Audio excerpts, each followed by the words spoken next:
All right, all right. All right, all right. Want to find our seats, find our places.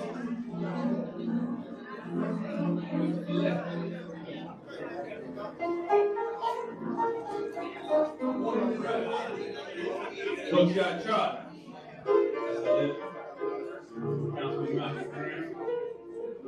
Z. We got a room full of hitters.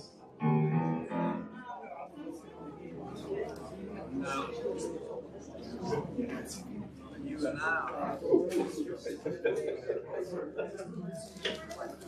All right.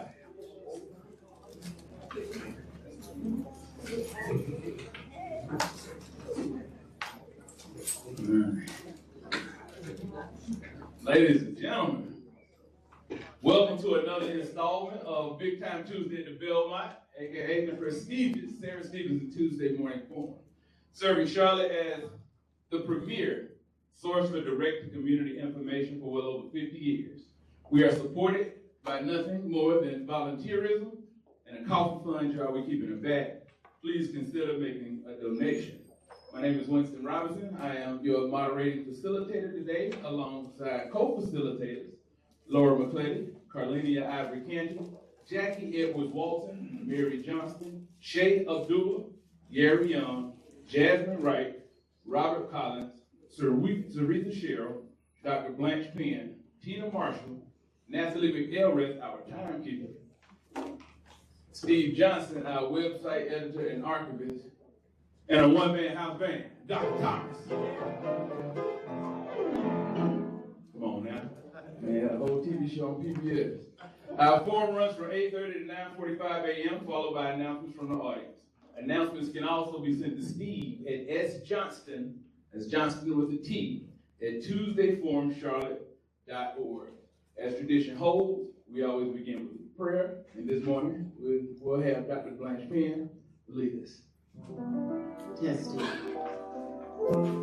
Good morning, Lord. I said good morning, Lord. All the Lord answered. God is good. Good morning, good evening, and good night. Let us go to our Father in prayer. Heavenly Father, we just thank you. We give you the honor, the praise, and the glory. But God, we know that you're good. We know that you love us. But Lord, let us love you back. Let us give back, Lord Jesus. And we just thank you for the things that you have done for each and every one of us in this room, because you woke us up this morning.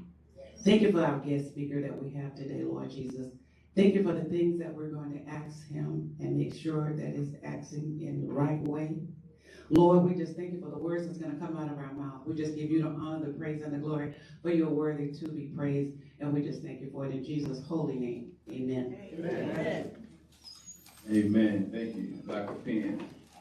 Now we will have our moment, our weekly moment for silence, where we take a time of intention to silence not only the notifications on your cell phone, but also the content, the volume. So please take a second to ensure your device is silent from both the perspective of notifications, alerts, and content. First-time guests. If you are a first-time guest, please raise your hand. All right, we'll have somebody come, Ms. McClady, going to come around with a mic. Please introduce yourself briefly and any association or affiliations you'd like to acknowledge. Good morning, all. My name is David Spellman, and I'm representing Charlotte Mecklenburg Schools. Good to have you. Welcome, David. Who else? All right.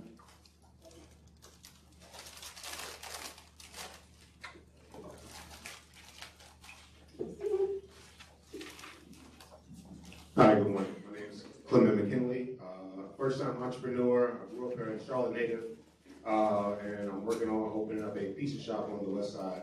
So trying to get more involved in the community, trying to learn more.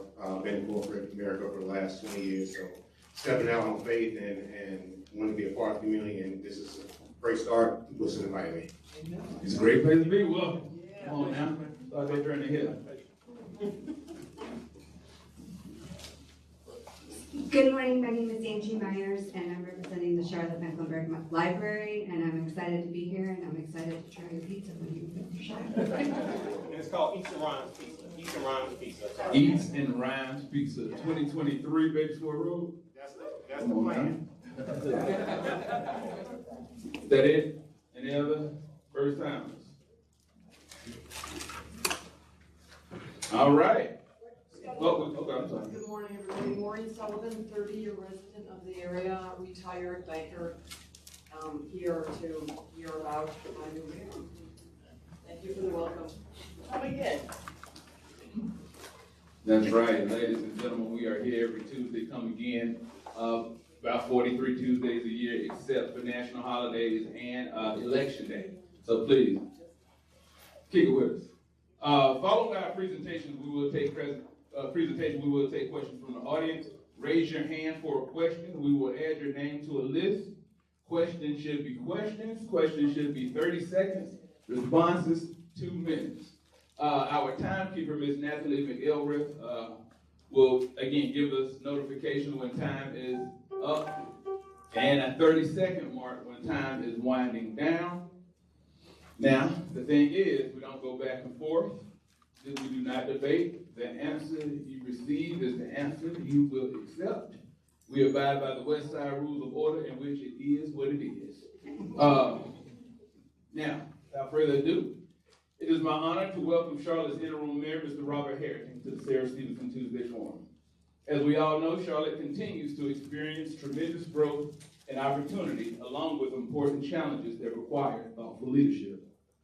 We appreciate Mayor Harrington taking the time to be with us today, for his willingness to engage directly with community in the spirit of small room dialogue.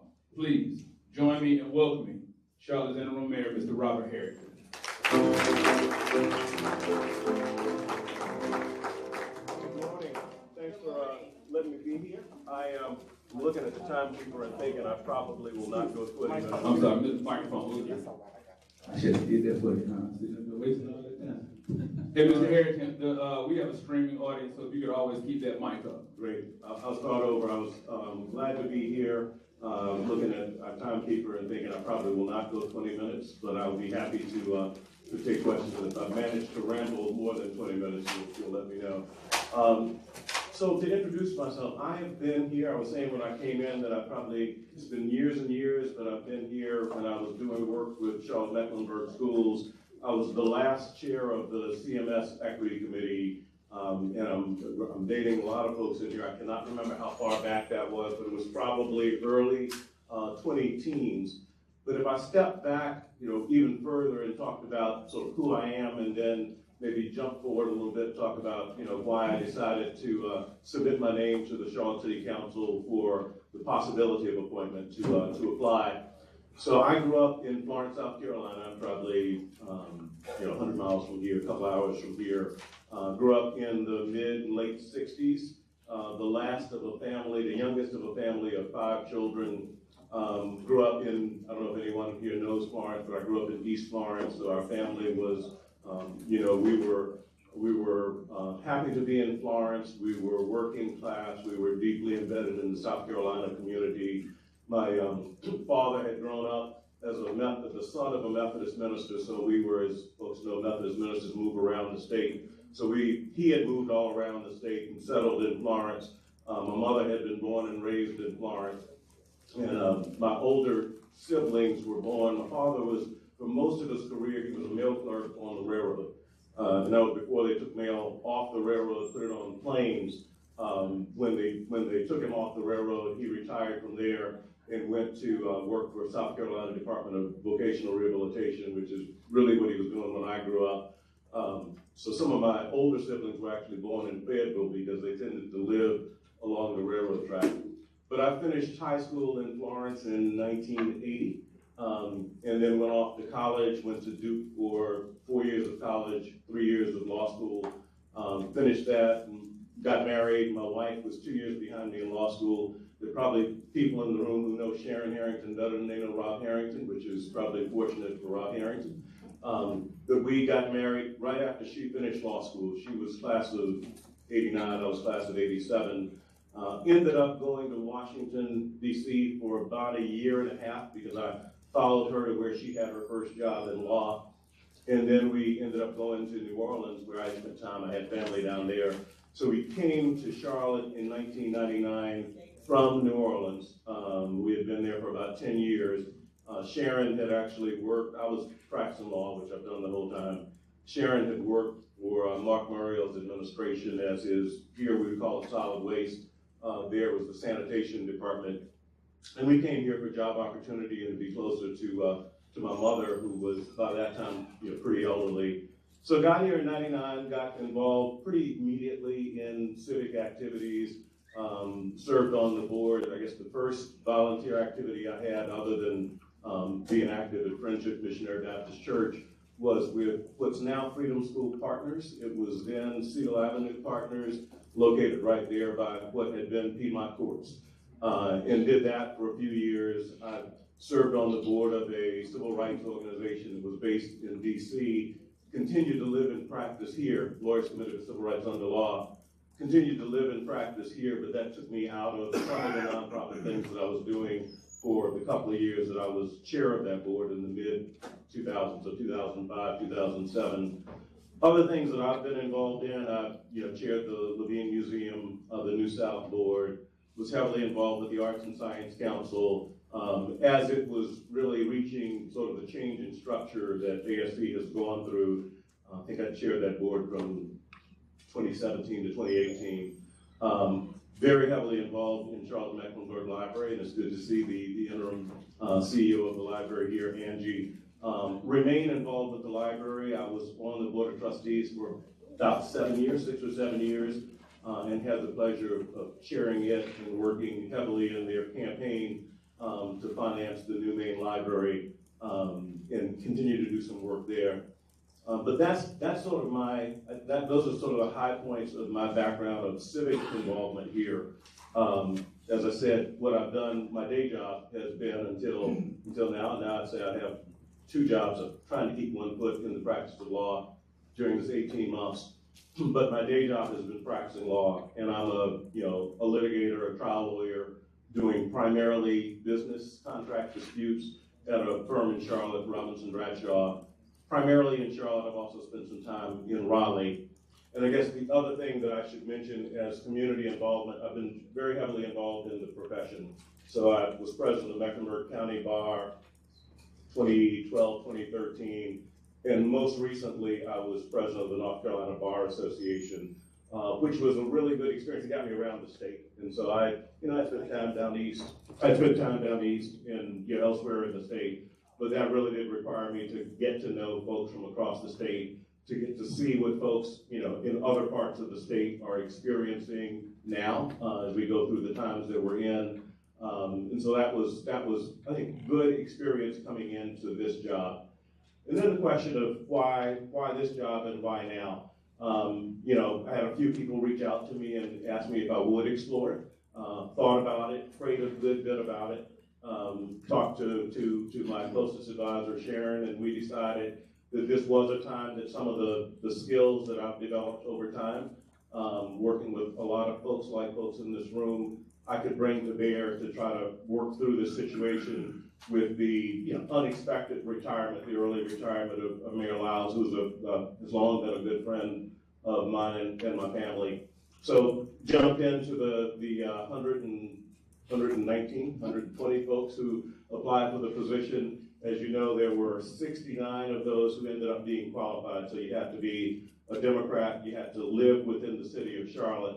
Obviously, lots of folks applied who didn't fit those categories. There were 69 folks who qualified. All of us were invited to speak very briefly, I think it was 2 minutes, to City Council. Can't remember the date, but on a Monday, the City Council then, as the process evolved, went from the 49 of us who spoke to 5 of us who were selected as finalists. Great group of finalists.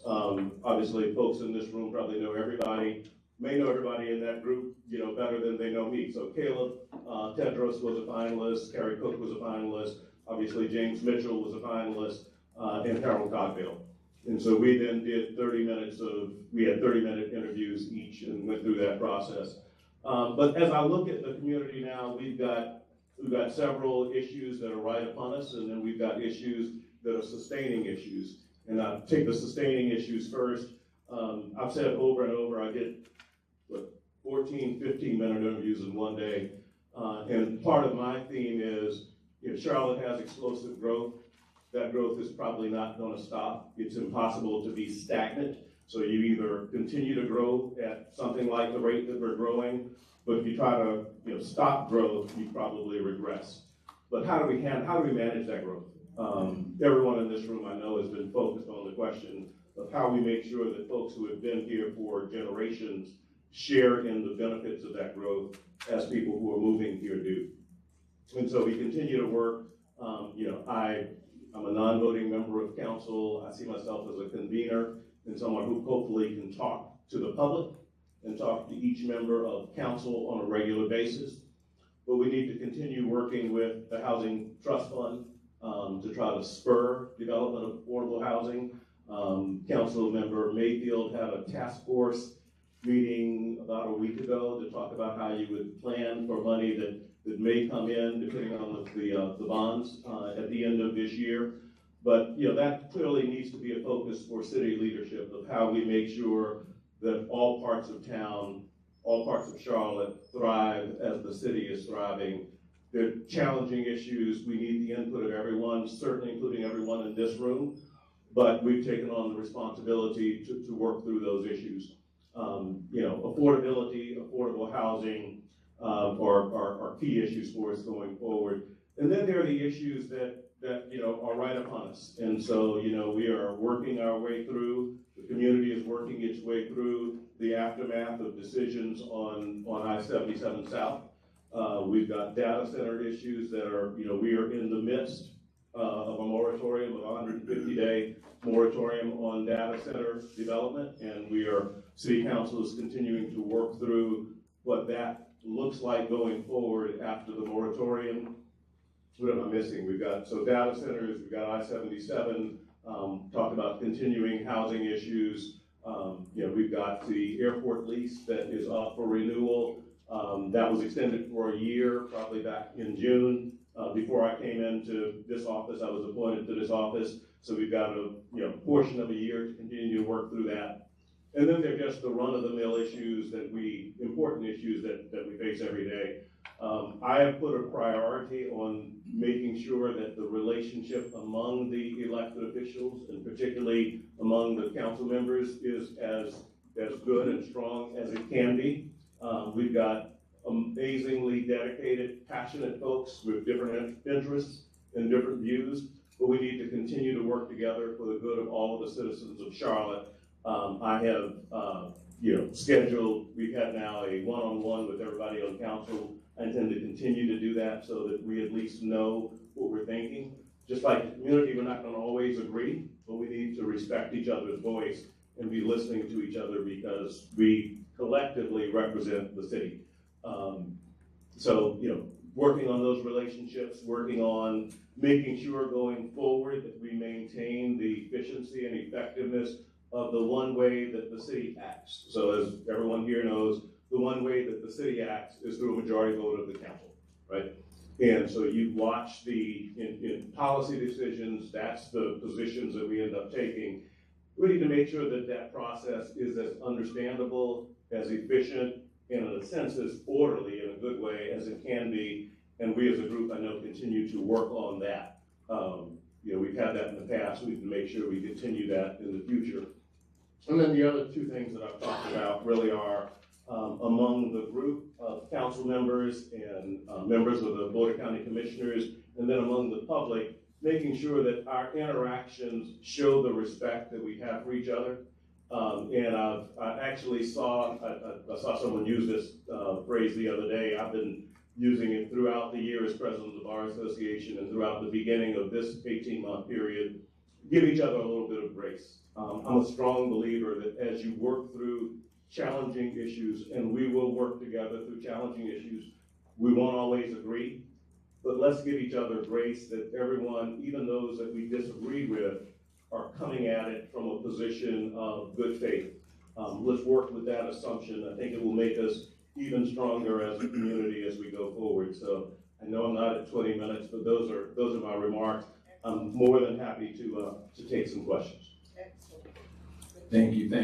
So we will.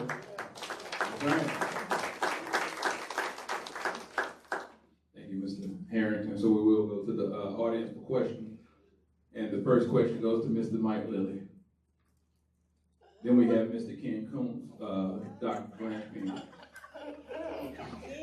I read it off the paper, Mr. Combs. I know. So tradition holds Mr. Combs typically asks the first question, but I read it off the paper. Oh, anchorman situation. All right, Mr. Lilly.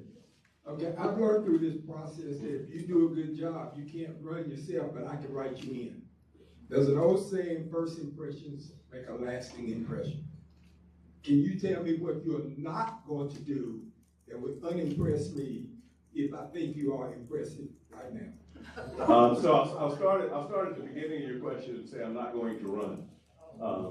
We have, all of us agreed that we would not run. I see this as an 18, and I think it's very important to trust. We said at going into this, all 119 of us, I assume, or at least the 69 who were chosen, allowed to interview, said that we would not run.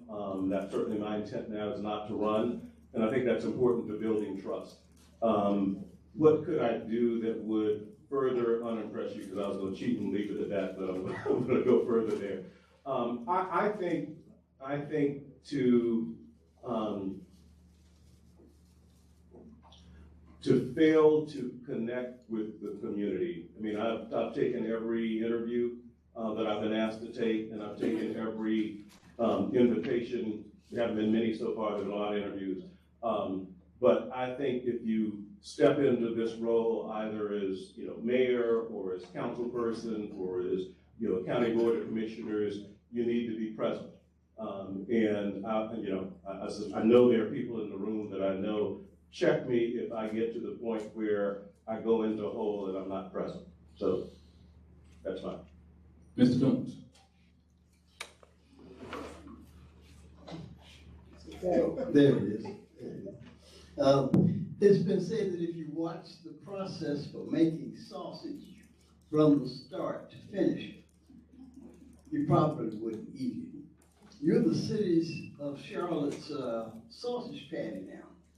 And we all recently observed and endured the process that lands you here today. For many voters, two issues dictate how you taste and whether they will consume your leadership or reject you. Those issues are the toll road and the data centers. What are your initial pro or con positions? And of course, you want more information, but what your gut says, and how do you convince opposing voters, including council members, to see things your way? So I'll take them in that order, and I'm going to tell you the answer is going to be somewhat disappointing because I'm not going to give you a yes or no on that, because I think it's important that I continue not to give a yes or no on that. I see my role as a convener of council and hopefully as a convener of community. I think we continue to work through, the issues are different in what we have to work through, but we continue to work through those issues. On the I-77 South, we've seen what the state has done in the legislation on the 90-day period, the safe harbor period, and there's also a 90 days period that is triggered by a report being sent from the transportation department to the legislature. My view is, I think the secretary and the department have continued to try to engage with the community, at least in limited ways, to the extent there is new information or information that wasn't shared and received previously before we get to the end of this 90-day period and before their process has completely run its course. I want to make sure that we have the information, share the information, engage folks from the city, which I hope is seen as a trusted source, and then allow the process, allow council to make a decision whether they want to take up any further process on that or not. And then obviously, the regional planning, CARFO, will do the same thing. So I am I have intentionally and maintained a position of not taking a position pro or con on that. My primary goal is to make sure the community has the information and that we engage the community, and then council on behalf of the community can make a reasoned decision on where to go. On data centers, similar in some ways, we are, there are lots of different issues with data centers. So they get thrown in together. They're currently regulated in Charlotte. They're regulated in Charlotte actually in ways that they aren't regulated in other places in the state, but they're regulated all as one. So the largest data centers and the smallest data centers are regulated the same way. I know we continue to work through ways during the moratorium to see if there are steps that the local government can take with the constraints that we have as local government in the state, but the local government can take to regulate them more effectively. There are clearly interests about having particularly large data centers near residential areas. Council is working through that. The manager's office continues to work through that with us. Data centers are going to be present somewhere. AI is moving forward. We're all using it. We're using it even as we discuss data centers. But we need to make sure as a local government that we do everything we can to protect our citizens from the downsides of data centers while making sure that we experience the upsides of AI. All right, we have Dr. Blanche Penn, Desmond Wiggin, then B-Dot. Thank you. It's good to hear that you say you will come to people's function. That's really good to see in the mayor. So October 23rd, Kings and Queens Gala. So I'm gonna want to get Ms. K to put that on your calendar. So, but you'll get an invite. But this is an African word that's Ubuntu. I am because we are. And so when I say that, I want to find out from you, your experience or things that you can say to us as seniors. How can you help our seniors a little bit better in this community, plus our young folks who's still staying at home with their parents? How can you help? So to start with seniors, and Dr. Penn, I know that has long been an interest of yours. I've watched you, heard you speak on it. I think affordability is a key issue. And we need to continue to explore ways. I don't pretend after a month to be an expert on it, but to make sure that seniors are given every opportunity to stay in their homes where they've spent their lives as long as they want to.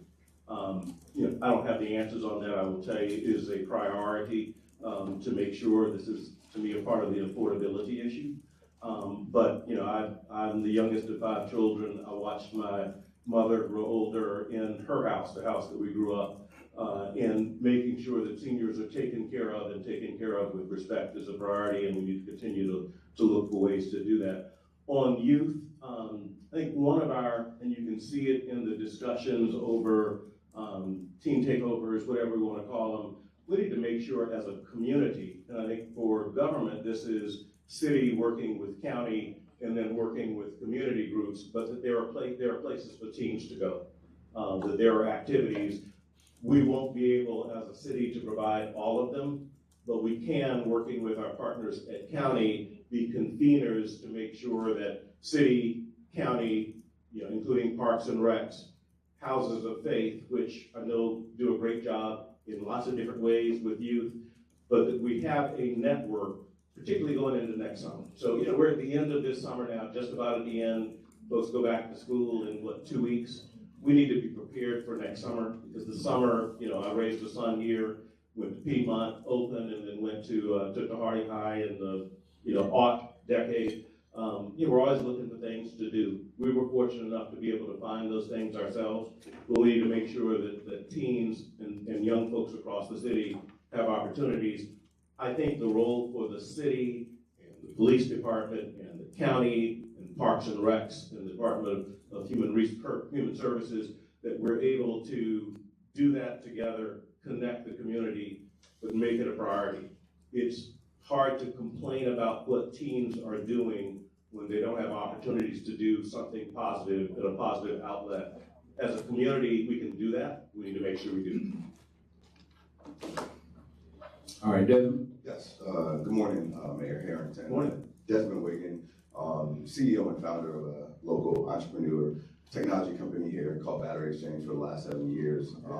Look to be a bridge between the ecosystem, technology, and small businesses. I know it's new and it is fresh, but would love to hear your thoughts on just how you're looking to be intentional on helping small businesses grow here in Charlotte, again, tangibly. Yeah, council is working through, we've obviously gone through changes. Everyone has seen it. We're all watching what Raleigh and others are doing, but council is working through making sure that our small business programs, our promotion of small businesses remains as robust as we want it to be and as robust as it can be. We focus a lot and it's understandable, we focus a lot on the biggest businesses. The backbone of the city is going to be small businesses like pizza and like Battery Exchange and like the other things that folks in this room represent.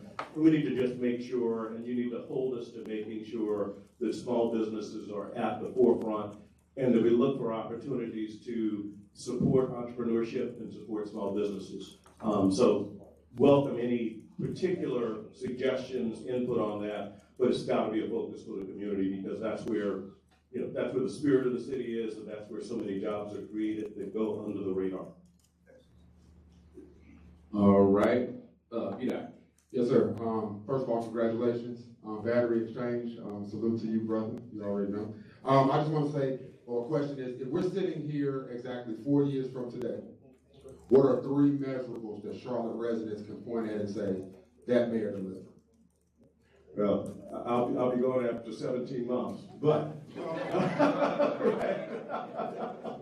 I think we've got issues that are staring us down. And I would go to those 3 issues. We need to reach an outcome on 77 South. We need to figure out how to regulate data centers in this community, for me, within the Charlotte, city limits in ways that make the most sense, given the restraints that we've got on the power to regulate. And so we need to be creative and ambitious in the way that we address that. And then we need to I guess I'd go back to affordability.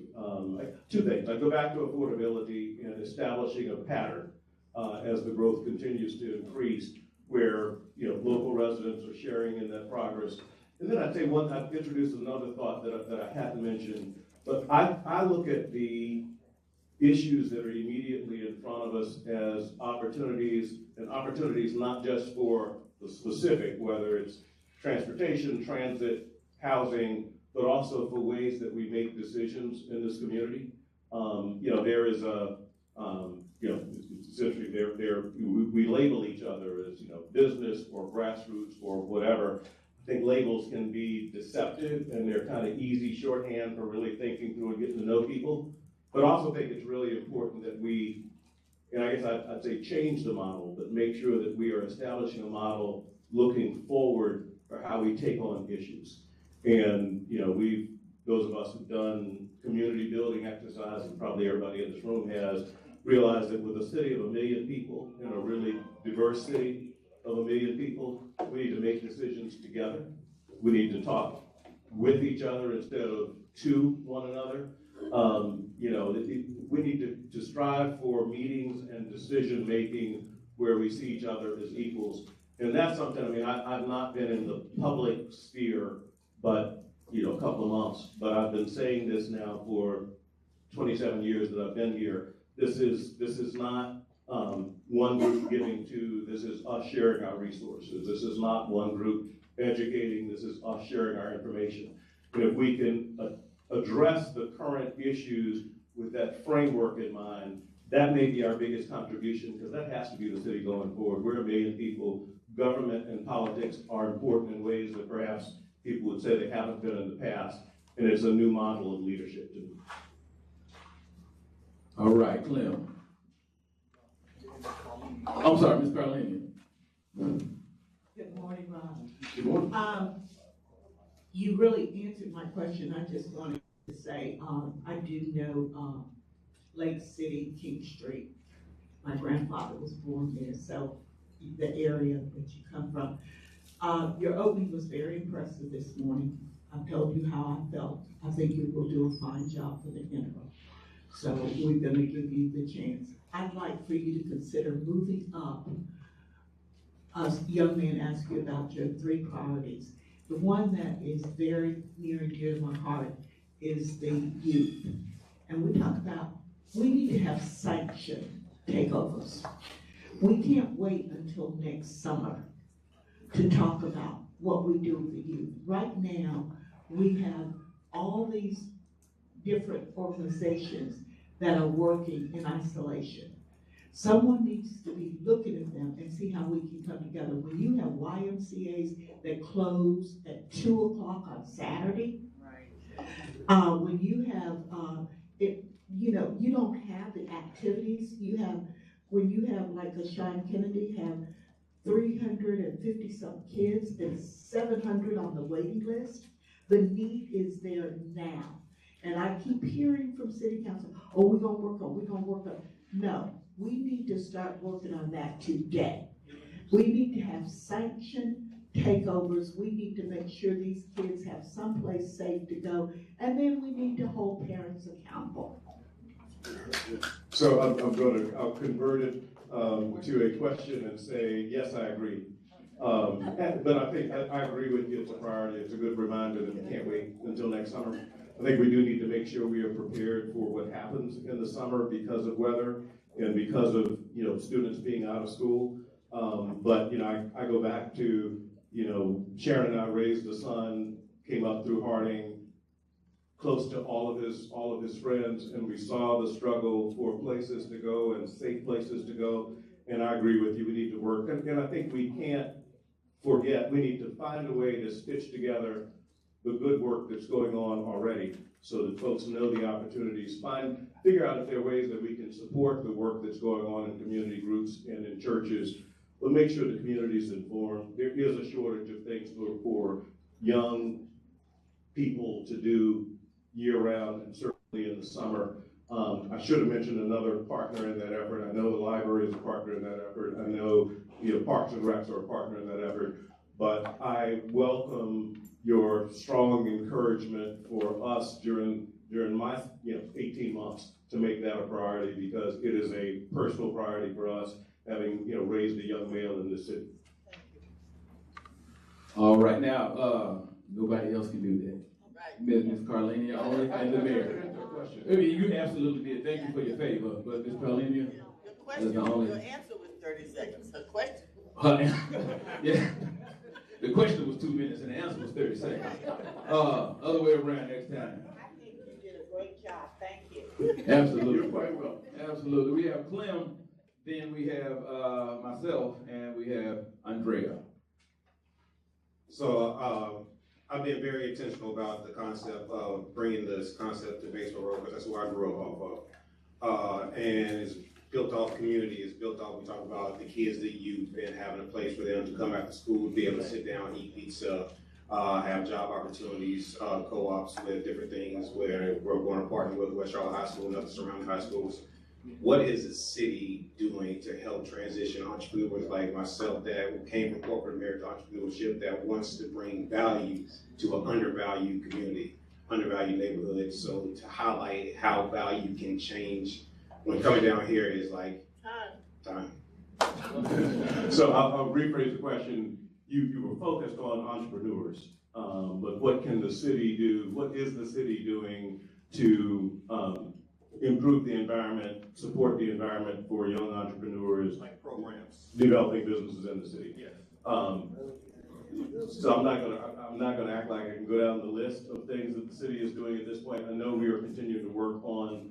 We've got to take a hard look at making our small business program as effective as it can be, given the headwinds that we're facing, from the state and federal government. So we continue to work on that. That is a priority. I think I can say, I'm looking at one of my council members over here, I think I can say that's a priority for everybody that's on the council. It's certainly a priority for the council as a whole, is making sure that the small business initiatives are as robust as they can be. And then I think beyond that, we need to make sure that we have pulled together the resources. I know Charles Thomas and the Knight Foundation continue to work, trying to create incubators for growth. But we need to focus on perhaps gathering the information and perhaps that's one of the big roles for the city, but it's gathering the information that's out there for support for entrepreneurs and other small businesses and make sure that information is available. But it's a good reminder, a great point, and one that, like Carlene's point about youth, that we need to make sure we take note of, and I will. All right, we have Andrea. Hi, good morning. My name is Andrea. I'm in Daddy. I'm an intern at Habitat for Humanity. And you were mentioning the Housing Fund and housing affordability. And I have a question for that. As housing costs continue to rise, do you believe Charlotte's current housing fund funding level is sufficient to meet the demand? Or should the city look for other resources to meet the demand and continue to build affordable housing in Charlotte? Thank you. I think we need to, continue to look at the resources, make sure that resources are available. If you look at what council has, what's proposed for last year, this year on the bonds, which we need to make sure we educate the public about. That would be a significant investment in housing and community development, probably the most significant investment that we've made. But we've got to continue to look for ways to supplement what's available through the Housing Trust Fund with other initiatives, because there's not enough there for the challenge that we have, and we need to be as creative as we can be in addressing those needs. All right, I have the next question, Mr. Harrington. So 18 months isn't a long time. However, history doesn't always measure success or legacy in years. So for 18 months, where do you intend to be unapologetically ambitious? I'm going to fall back. I'm going to fall back on the model. I think we need to. I think 18 months is enough time. We've got some issues we've got to address, right? But I want to fall back on the model because I think we have an opportunity now, in part because there are so many issues coming at us, that we can change the tone, affect the tone of how we make decisions in the community. One thing that I look at, there's this debate of the Charlotte way, the old Charlotte way, how we handle issues. Politics and government are important in a way. We're a million people. Politics and government are important in a way that perhaps they haven't been viewed by everyone as important in the past. I think we need to embrace that, and I think we need to work on that model of discussion. We have a question from Robert. Dr. Tommy Watson, excuse me. Thank you. Congratulations on your appointment. Thank you. As well. So I'm Dr. Tommy Watson. One of the things I'm hearing a lot here in Charlotte is the issue of gentrification taking place. What is the city prepared to do to kind of slow or mitigate some of that gentrification to make sure that, like you mentioned before, a lot of the folks who are want to raise in the city continue to take part of that growth as well? Yeah, again, it is a priority, I know, for many of us to try to figure out how to allow folks who have lived here to benefit from the city as it grows. For me, I'll admit that's an issue that I need to continue to explore. I was not deep in the issue before the last month. I am deep in those issues now, and so for that I have to say stay tuned. But I recognize that it's a real issue of how you keep people in communities that they grew up in and raise families in. All right, we have a question from Rocky McGregor.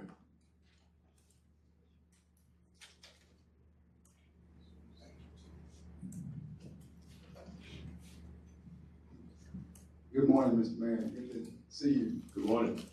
You mentioned team takeovers, and you mentioned the city, the county, and Parks and Rec. Excuse me. You mentioned team takeovers, and you mentioned city, county, Parks and Rec. But I did not hear you mention the Board of Education. And so I believe that you are the convener. I know that by experience. What are you looking to do so that a very critical part of our young people aren't left out of the discussions that are being had? Thank you. No, that's a great point. I should have been a lawyer and said my non-exclusive list, because clearly CMS is a key partner in that. Again, I think going into earlier we made the point that we can't wait till next summer, but we need to be prepared going forward. Clearly, CMS is, a key partner in that.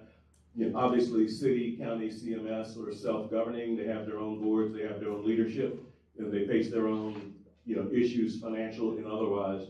But I do think there's an opportunity here, and it's something that, particularly given this conversation, I want to explore, and maybe something that we can do over this next 17 months, 18 months, to explore how together those agencies of government can address this issue.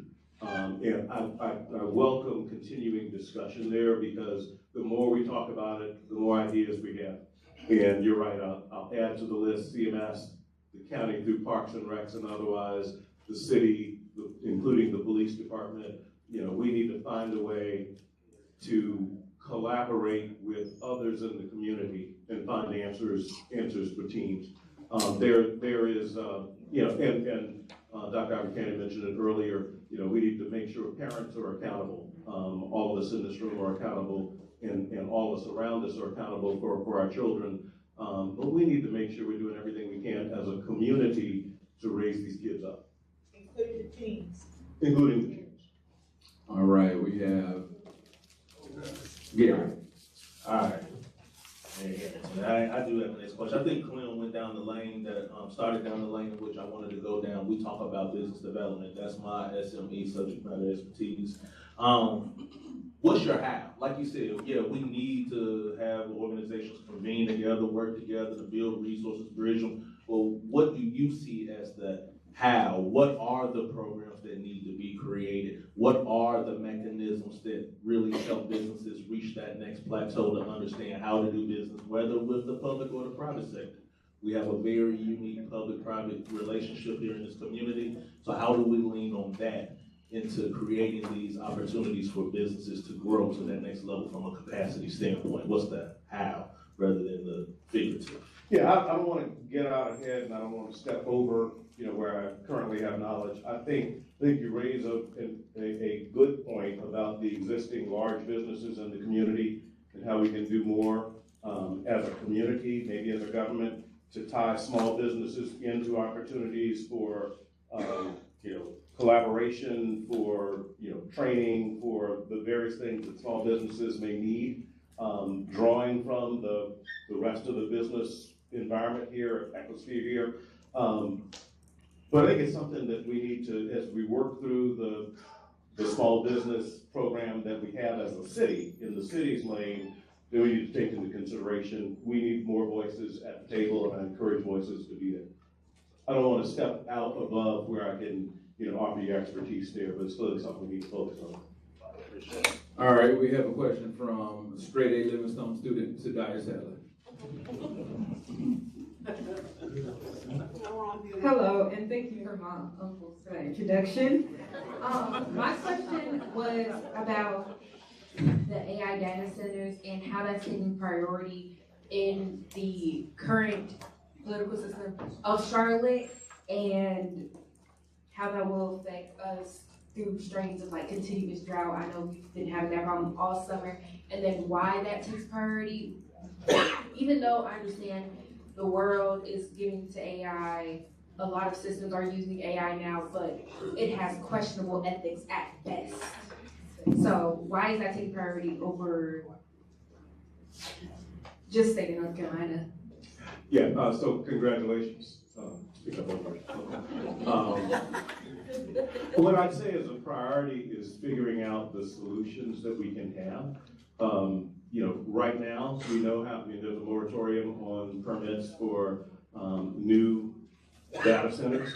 There are going to be data centers located someplace. We need to make sure that our regulation of data centers is as robust as we can make it. And that regulation of data centers includes things like power usage. It certainly includes things like water usage, potentially recycling of water. But those are the types of things that I think we can certainly explore through regulation, and we need to make sure that we're putting our minds to it. I think the time imperative is because it's here. They're being built across the country, and certainly across the state. And we need to, our urgency is making sure that our ability to regulate keeps up with the development. All right, we got Samir. Good morning, Mr. Harrington. Congratulations on your appointment. Good to see you again. Yes, sir. I feel like I warmed up city council for you. I went right before you. But so, what skill of yours have you felt like you've needed to use most, since you've been in the position that you may not have thought you needed to use before you were in that position? And I guess, for myself, what skill can I harness going into the future, with political aspirations? Yeah, I think, I don't think it's a surprise, but I'd say listening. There are folks in my family who would say I've not been naturally good at that. I beg to disagree. But I think, you could go down the list of communication, being able to communicate, talk with people. You certainly can go down the list of analysis because we've got all kinds of issues facing us. But I think a premium skill for folks who at some point are given leadership in this community is listening. And it gets back to the point earlier of being willing to go out even when you know people are going to disagree with some of the stuff that you said, and just listen so that the community knows that we're here, that we're listening, and that we care. And that's, if we can do that, that's super important for me. It comes back to going places where you hear from people who are affected by our policies. All right, we got questions from Scott, then Robert. Good morning. Good Mike, morning. I hear a lot of people. Mike, we gotta get the microphone. You got it. I hear a lot of people mention diversity. My question from a criminal justice point of view, when will we see that same diversity when it comes to jury selection? Because as an African-American man, if I'm on trial for my life, and we talking about being for a jury of our peers, and I'm on trial for my life, and the jury is Caucasian, how does that feel? You're making me go back into my other day job now with law. There are, I would be surprised, I guess it could happen, I would be surprised that if someone's on trial or in a trial in Mecklenburg County, that you would have a jury that was comprised solely of one race. But there are clearly, rules in law outside of our ambit. There are judicial rules, there are statewide rules, there are constitutional rules, state and federal, that direct how juries are selected. Clearly, the community and the participants, whether they be victims or defendants or parties in a contract action, need to believe that the process is fair. Those of us who practice, I think at least most of us have committed our careers to making sure that the system is just and that it feels just. No system is going to feel just when you're either on trial or no system is going to feel, it's a difficult situation when you're either on trial or you're a victim or you're one of the parties to a dispute. But again, that's outside of certainly the city sphere, but I agree with you as a lawyer that it's an important issue and that we need to focus on. We being not the city, but as the judicial system. Again, folks, we got 30 seconds for questions, but this one, we're going to open it up to 45 seconds in recognition of the birthday of Mr. Robert Collins, one of our facilitators. So a 45-second question for the birthday boy. Use your words wisely. I try not to be before you long. You don't have to use all 45. I choose not to. So the first thing is, I heard you say that you have not turned down any invitations, so I'm going to invite you to come on my radio show first. The Greater Thoughts Morning Show, if you don't know, every Thursday morning at 8 a.m. Like a Godfather. That's right. For the locals, I know that Tommy was asking a question around this. Gentrification is happening all over this city. Even in the more affluent neighborhoods, gentrification is happening.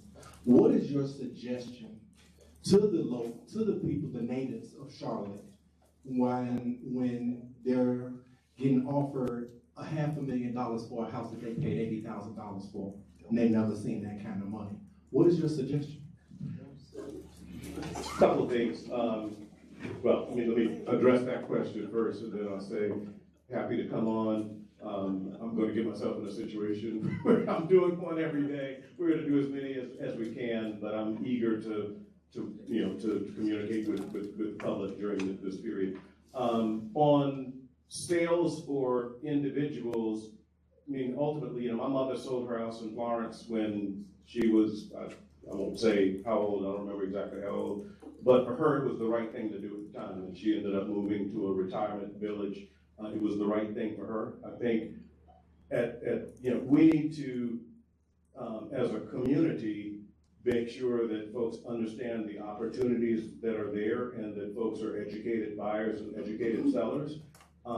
But depending on the person's circumstances, right? I mean, if you need the money at the time, if you've got other plans, if you hit a point in your life or your family's life where that's something that you feel you need to do, you do it. But we need to make sure that the information flow of what's available, what trends are, is as clear and available as we can make it. But people are going to have to make their own individual choices on selling their property. All right, we have Arlethea, then we have Dr. McClenny. Good morning, Mr. Mayor. Arlethea Halestock, Community Impact Manager at Blumenthal Arts. We've talked a lot about problems, issues that need to be addressed in the city. And in a city this size, there are many. Give me 2 or 3 positives that you feel like we overlook, that we have over cities of similar size, that we need to amplify within the city, the state, and nationwide. It's a great question. I mean, there are, whatever our number in a given year, you got 154 one year, I think 137 another year. There are reasons people are moving here, right? And my family and I have lived a lot of places. We have loved every city we've been in. We love Charlotte more. But there's something about this city and the opportunities that are available here that, yes, we need to make sure the opportunities are fair, right? But there's something about this city that is driving people, families, businesses large and small here, and we should celebrate that. And we should celebrate places like this, right? I mean, we have I think a talent for getting folks together with different views and working through issues. I think that talent can be expanded upon. But I think there is something special in this community about the way we function, and it draws people here. And so while we're struggling with the challenges of growth, I agree with you, we should be celebrating the opportunities from growth and celebrating the things in this community that allow it to happen. I would much rather be in a city that's growing fast than a city that's receding, and there's no such thing, in my view, as the status quo. You can't stop. I would say, nostalgia is a nice romantic notion. It doesn't get you anywhere for the future. We need to embrace the fact that we're in this place that's advancing, rapidly. Something that I think people on the outside sometimes see about, and that's just true. You look at local heroes. You look at folks who we know as friends of ours, but if you step outside, they'll say, oh, I'll pick, my friend Julius Chambers when he was alive. We knew Julius as Chambers, or, Mr. Chambers or Julius. Folks around the country knew him as the leading civil rights lawyer of his generation. There's something that people see in this city and the people of this city that's infectious, and we should celebrate. But great question, and thanks for that reminder. All right, we have a question from Ms. Johnson. Oh, excuse me, I'm sorry, Dr. McClenny. Good morning. It's been a minute since I've been here. I'm Madeline McClenny, Roseboro, president and founder of ExodusFoundation.org, stopping the flow of African Americans and all Americans to prison for 25 years. We're celebrating 25 years now.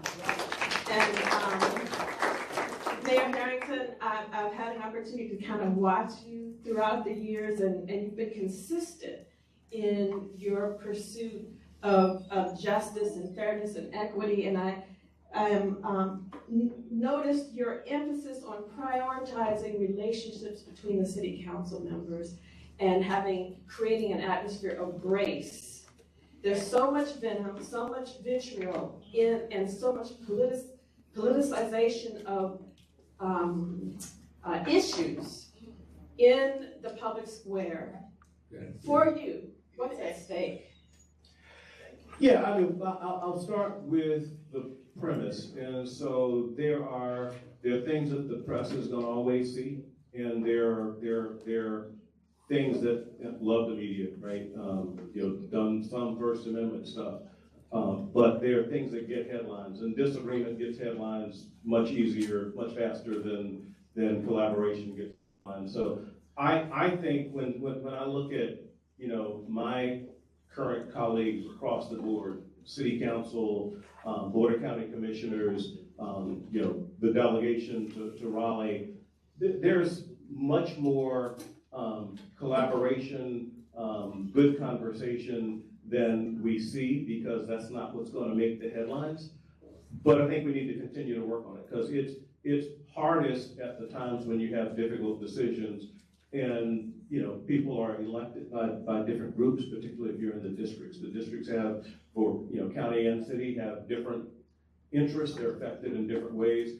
I am a very strong believer in the concept of treating each other with grace.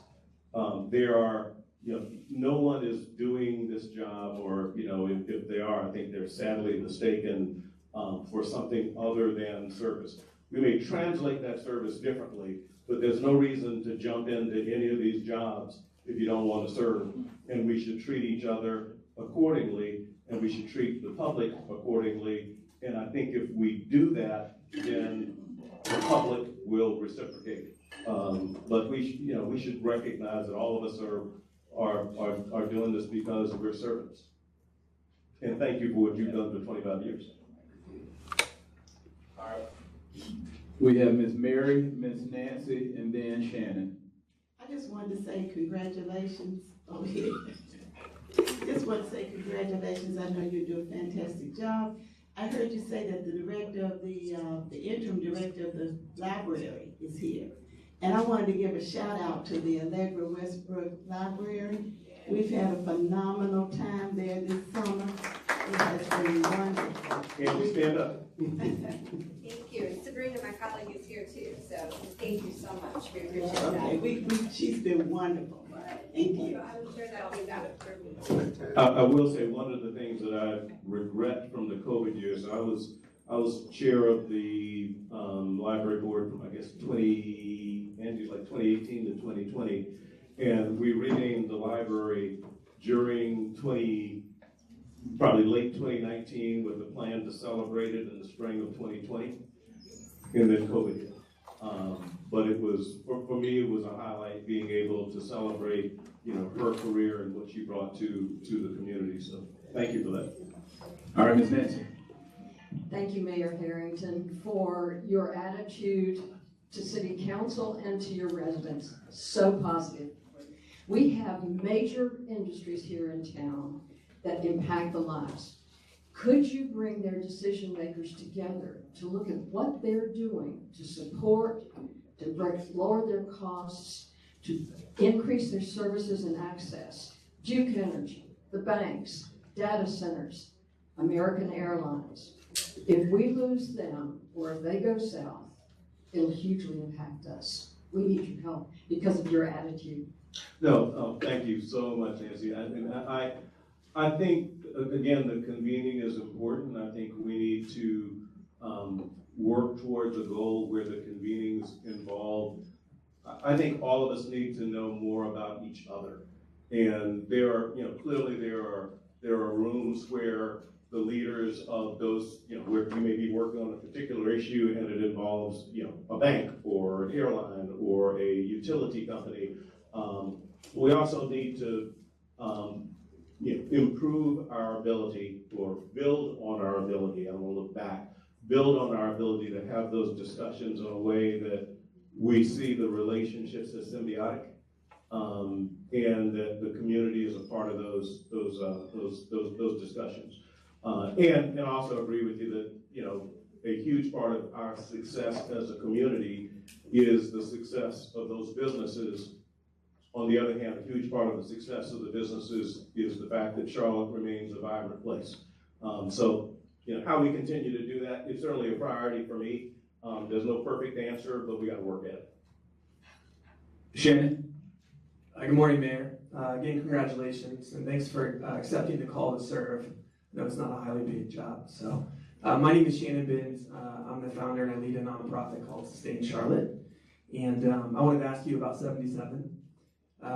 We founded and have been supporting a coalition of over 20 neighborhood presidents representing neighborhoods from McCory Heights in the north all the way to Steel Creek in the south, who have been telling their elected officials, city council and Carpo, for 9 months that they do not want toll lanes in their neighborhoods. They're already suffering enough from the road that was built through their neighborhoods in the 60s. And I know that you want to remain neutral on this issue, but my question is, there are only a few ways for another vote to happen. One of those is you putting it on the agenda. Another one is for 6 council members to vote to put it on the agenda. So my question is, do you intend, despite the fact that the city's already voted on this issue, to bring it up for a vote again by putting it on the agenda? And if it is put on the agenda by you or 6 council members, do you intend to vote if there is a tie? I think it's early to decide that. I'm conscious of the history of the decision making. I'm conscious of the many entities and people that play a role in the engagement going forward. And I think we're just going to have to see how the next few months play out. The question is going to be engagement, what ultimately council and beyond that, I guess Carpo, but ultimately what council decides. And I'm not in a position this morning to prejudge any of that, but I appreciate the question. All right, we have a question from Chris Dennis. $64 million as taxpayers now. Go ahead, son. Mayor Harrington. Good, mic on. Mayor Harrington, Christopher Dennis, a developer working in the Coors Opportunity. Is that better? I'm a rap concert. Mayor Harrington, thank you so much for this morning. My question, again, I'm a developer working in the Coors Opportunity. I want to piggyback off Clement's conversation and also Gary. When you're looking at bringing entrepreneurs to the corridor, one of the challenges they're facing is the high cost of being able to do business in the Coors Opportunity. Are we looking at utilizing all of our tools in the tool chest, like master leasing, to give them opportunities? We want to see him on Batesville Road, but the cost and his barriers of entry are high. How can we overcome them, and can we make sure we have intentional, honest conversations with staffs to bring him to Batesville Road? Yeah, I'm going to give partly the same answer I gave before, which is I don't want to get out ahead of my skis on what's currently available. But I will say, I think, and it may include convening a group, but we need to make sure as we look at the small business program that we have, and as we look at other opportunities to support entrepreneurship, that we're doing everything that we can. My suspicion is that the folks who, among the biggest experts on that, are folks like yourself and others who are entrepreneurs in that space and who are working with entrepreneurs in that space. So I think we need to continue looking for the best. I don't want to act like I have the answers, but I will tell you that I want to be a part of getting the answers because it's a vital part of the community. So, I would say for my limited time, and then for those who will be around here likely longer than I will in this role, let's figure out a way to work together and make sure that we're hearing the voices. I don't want to suggest that we're not now, but I want to make sure that we are going forward. I want to help with this. Thank you. All right, we have Louise, Kathleen, and then Danielle. Good morning.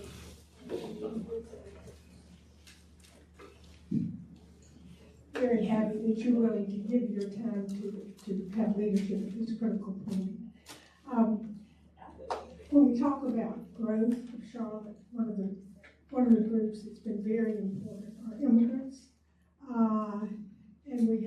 And I'm part of a church that's been intimidated by ICE, part of a community that's been intimidated by ICE. Small businesses are not having, including wonderful restaurants, aren't thriving because of fear. What will the city do to begin to allay some of the fears of our friends and neighbors, most of whom are here, have their papers, but still are fearful. Yeah, thank you, Elise. Clearly important issue. I start out by saying on ICE enforcement, the entity in the city that would be related to that is the police department. The police department doesn't do ICE enforcement work.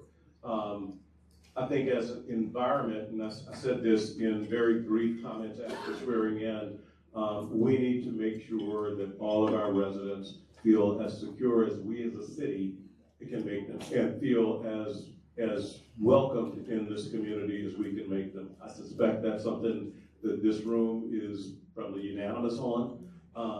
Clearly we face headwinds, right? And we have to deal with the headwinds as we face them. But we need to make sure that our discussions, our communications, our rhetoric show how much we appreciate those who are here working to make this a better community, and find ways to do that. All right, Kathleen.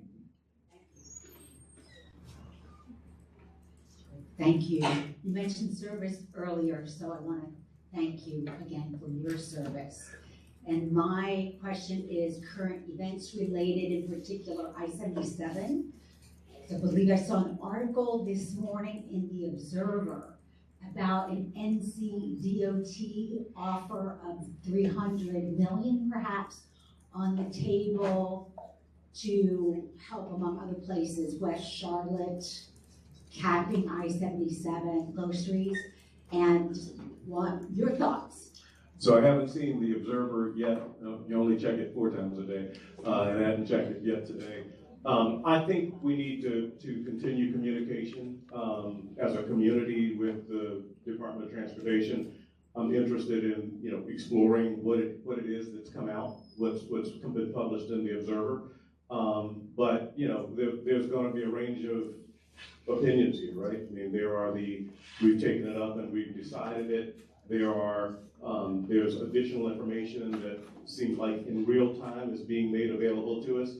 And I think within the time frame that we have, figuring out exactly what that time frame is, in the time frame that we have, we need to explore it and be in a position, I said this in one interview, we need to be able to look back 2 years from now, 5 years from now, and say, we took the information that we had, we made a reasoned decision, even if it's no further decision, but we made a reasoned decision based on the information that we had, such that folks looking back at us will say, the community and its leadership did a good job. Because Mayor Harrington was gracious enough, the mayor's office is gracious enough to extend the time, we're going to forego announcements. If you have an announcement, please send it to Steve at sjohnston@tuesdayforumcharlotte.org. S. Johnston, Johnston with a T, at tuesdayforumcharlotte.org, and we're going to continue with questions for Mr. Harrington. If you have questions, please raise your hand. We're going to keep the dialogue going. Now we have Danielle. Hi, Mayor Harrington. Thank you for being here. I'm right here. Danielle Thomas, the Park Community Development Corporation. So Charlotte has no shortage of initiatives. I believe that we have a shortage of alignment, and you may have touched on my question as the conversation has progressed. But is the biggest barrier to progress actually a lack of resources, or is it that our institutions are incentivized to operate independently? My question is, with your time as mayor, what ecosystems or governance structures do you believe are most important to institutionalize so that workforce development, public safety, youth opportunities, senior well-being, as we talked about before, and economic mobility continue to work long after your term? So I think the distinction there between resources and tell me the word that you used again. I took it as like convening, align, right? Alignment, is important. I think we need to look for opportunities to convene. I think we're going to have to develop those over the next 18 months. I can tell you that, Commissioner Jarrell and I are in pretty consistent contact. Been friends for a long time. We need to make sure that we have the same relationship in terms of information back and forth with the school system. That's at the, I'll call it leadership level, but I agree with you that as we sneak around again here, I agree with you that we need to look for ways for alignment. Yeah, I think there are resource needs in some areas, but I also agree that the point, you can see this in the discussion that we had on teens and teen opportunities. I won't go back to take over the teen opportunities and opportunities for other young people. We've got a structure where we've got county, we've got city, we've got CMS, we've got library. We're all existing in the same community, and we're all separate with separate funding sources and separate responsibilities. I agree that we need to work at, if I'm a resident, I've always said this when I was chairing the library board, if I'm a resident and I need a library, I don't really care who's providing it, right? And it's the government and it's a library, and libraries are free. It could be city, it could be county, it could be the library, it could be Raleigh, it could be wherever. I think citizens want to see results, and we as leaders need to align our organizations in the best ways to deliver those results. I know we work at it, we've worked at it for years, we probably do it as well as any city in the country that has that type of governmental structure, but I do think it's important. I said in one interview, I used the phrase, we've got 950,000 consumers, and it was like, consumers, is that business? No, we have 950,000 people looking to us for service, and they don't really care, I don't think, where it's coming from. We need to make sure we don't fall into kind of arcane discussions of it's one government source or another. We've got to work together for the 950,000 people who live here. So it's a great point. Let's continue to work at it. A line where you see results. All right, Ken, Judith, and Leslie. Just for the sake of history, since it was referred about Julius Chambers and Robinson Bradshaw, and there was another firm, Kennedy Covington. Julius used to eat their lunch, and then they got some of y'all to come up about. But that's an historic note. Yeah, I don't know. Yeah, my question is, and comment is, I found it to be a bit disingenuous to suggest that the backbone of Charlotte, as you said, is small business. And the reason I suggest that, small business initiatives, light rail promised double-digit MBE participation, ended up with 2%. Here we go again, and we have majority significant share of every elected office and black department heads and directors and 8 other top departments. And here we are still asking for some same progressive impacts as we were 40 years ago. But we still sing the song, we shall overcome someday. Mr. Mayor, can you suggest what day that might be? I take that as more of a statement, particularly from the start to the question. I had the good pleasure of knowing Chambers well and working at Robinson Bradshaw, and have enjoyed both relationships tremendously. I think I disagree with the premise that we are where we were 40 years ago. I also agree with the premise that when we look forward 4 years, 10 years, we need to continue to be someplace else. I think there are things that are causing people to move here, including lots of folks of color to move here all the time. And to me, one of the challenges, as I said earlier, is making sure that folks who are longtime residents share in and feel that they're sharing in the prosperity. But I think we have, and it gets back to the question earlier about what we should be proud of as a community. There are great things going on in this community, and I don't want them to get lost in the discussion of how we get better, although we need to continue to get better. Probably got time for about 3 minutes. Yeah, we got 4 more. Can we do 4 more? All right, we have Judith Brown, Leslie, and Miss Carlenia. Judith over here. Mayor, Good morning. And again, thank you for stepping into the position that you have. Judith Brown, founder and executive director of Project 704 Forward. We are committed to the support and advancement of people with disabilities. I'm here to talk about, with all of the changes that are happening on a federal level, we have a 2040 ADA compliance plan from the city that I've not heard anything about, but also what are the key things that you're going to do to increase the opportunities whether they're educational, employment, business-oriented for people with disabilities, as a person with a disability and as a parent of 2 sons with autism? Thank you for the question. I am, again, on the specifics, I don't want to get ahead of my skis. I will say on the general, clearly an important issue, and it's a part of what I've said earlier, of making sure that everyone who lives in the city, as a resident of the city, is embraced and supported, and that we do our best to meet their needs. What I'm going to do is stock that away on my notes of things that have been raised as an issue, looking at the city's existing plans and their implementation, and make sure that I get myself up to speed and that we move forward. But I know it's an important point, and I appreciate you raising it. All right, we have longtime serving and staffer Leslie Briggs. You don't have to tell all the secrets. Good morning and congratulations and thank you. I'm not speaking as a city staff member, but I am curious because it is the lane of work that I do for the city around people with disabilities and with American. So congratulations to the 36-year anniversary of the ADA. But my question, in the role that you play in your influence as we're bringing in businesses and organizations to the city, how can we keep it in front as far as employment, as far as policies being made and plans to ensure that our residents and people who visit the city with disabilities, caregivers, individuals themselves, are able to continue to access this city, and that we're ensuring we're holding them accountable in the workforce and also just in overall. Thank you. Thanks for the question. Thanks for what you do at the city. The baseline is we working with those who directly regulate, businesses. As a community, we need to make sure that the laws are applied and enforced to support, ADA, to support folks with disabilities.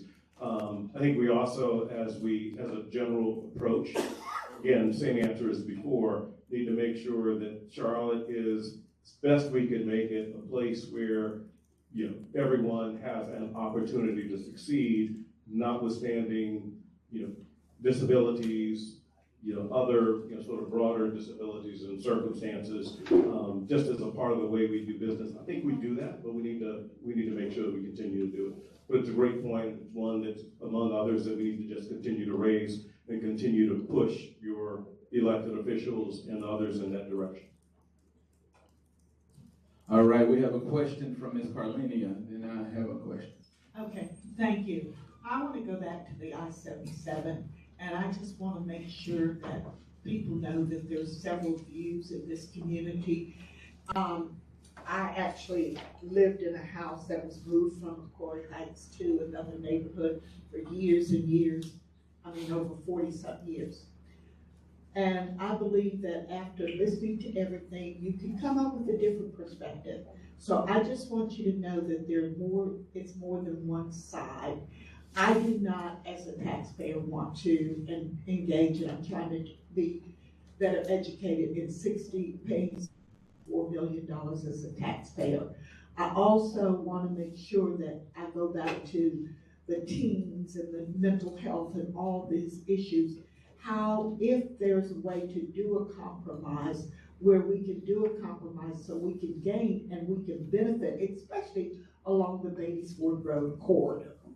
And then also take care of the individuals who are affected by this. So I don't know if I have a question, but I just wanted to put that in the air. Thank you. Again, only Ms. Carlinia. Only. And I will say I really appreciate the input there. As I said in response to Shannon's question, I think we need to make sure as a community and as leaders in the community that we have all the information that we can have, and that we are a trusted source for engaging citizens with that information, and then make a decision on how to go forward. And if people want to be technical, that decision could be no decision, right? But that we need to be informed and engaged in what the circumstances are, and make sure that our residents are as informed as they can be. I appreciate the input. Thank you. Mr. Harrington, I have the last question before you go into your closing thoughts. So earlier you mentioned that many of us know Julius Chambers differently than the national civil rights icon the country recognizes. I think that is emblematic of a challenge that Charlotte has faced for years. As we scan the room, see Nassif Majid, the son of William Hill, sign maker, so Miss Carol Lilly, Mike Lilly, so many history makers that will have contributed so much to Charlotte. We've often done a better job celebrating what we built than telling the stories of the people who built us. What would a citywide effort celebrate? What would it look like for a citywide effort to celebrate who we are and not just what we have? And what role do you believe the mayor's office should play in telling that story? I think it's a great point. It's a new point to me in terms of what we could do as an initiative to do that. So let's work on that. Let's meet on that and talk about it. But again, I'm going back to the question earlier about the positives in the city, and we're full of positives. We're full of history. We are full of heroes. I was a history major and a religion major, and that's always been my focus kind of in life. And I talk about for me as a younger lawyer, I don't mention Chambers and Ferguson and Sumter idly just to say, oh gee, these people I've gotten to know. But it's wonderful to be in a community in whatever job we're in, from small business entrepreneurship to folks who find themselves in the upper reaches of large corporations, to lawyers, to doctors, to others, and realize that there are people, this might be my closing, right? But realize that there are people, we've all got ability, we all might have been doing what we're doing now somewhere, but each of us can look at people like Chambers, like Ferguson, like Alexander, and realize we probably wouldn't be doing it here if it weren't for them. And we need to celebrate them. And we need to celebrate the things about this community that has birthed that kind of progress. There's a reason that people study Charlotte. There's a reason that people move to Charlotte. And we need to make sure that among all of the challenges that we have, that we celebrate that. And in doing that, we celebrate each other. So I'd love to talk more about how we can, as a city and as a county, and how we can make sure we're celebrating, our heroes. But I think it's an ongoing process, and I think it's an important process because it makes us feel better about who we are. All right, is that your closing? That might be my closing. And look at that. I will just say thank you for having me. Thanks for the great questions. I hope I provided some answers. I know there are things for which we don't currently have answers, but we'll continue together to seek them, and we'll continue to respect each other and give each other a little bit of grace. But I appreciate the opportunity to be here. Mr. Harrington, as a point of privilege for my birthday, I want to ask you one last question. Can you give me one more answer? What is the one thing that you are unhappy with that you plan to change before you leave? I think I've said it earlier, and let me frame it in a way. So, yeah, I think it's a good question, and I think it's the fact that we, and to some extent this is culture, and to some extent this is media, but that we focus on disagreement, we focus on contentiousness more than we celebrate success. And if we can be a part of that just by our attitudes, and it's not to minimize the challenges, because the challenges are many and they're difficult, and some of them are hard to solve, but we need to speak forward and we need to rally the community. And I think, one of, the mayor has, no vote unless there's a tie, right? It is a city council and manager-driven government that has served us well. But one thing the mayor perhaps does have is the ability to meet with groups and have this type of discussion and to be an ambassador for the entire city. So to your point, I think one place where one of the places that I see room for improvement is how we tell the incredible story of this community, including folks who have succeeded here against the odds. Ladies and gentlemen, Mr. Robert Harrington. I'm gonna tell you, I see it, I get it. This is the first time we've gotten through 30 questions and gotten out of here on time. If that is the Robert Harrington effect, I see why he is our new mayor. That's amazing. That was a Tuesday Forum record. Efficiency and effectiveness. Thank you for joining us, folks. Next week we will have somebody amazing come by and stop by and tell us all the good stuff you want to hear. So join us at 8:30 right here at the Belmont Center. Next week we're running a special. It'll be absolutely free to join us. So please, go online, get the tickets now. TuesdayForumCharlotte.org right here at the Belmont Center. Thank you. How are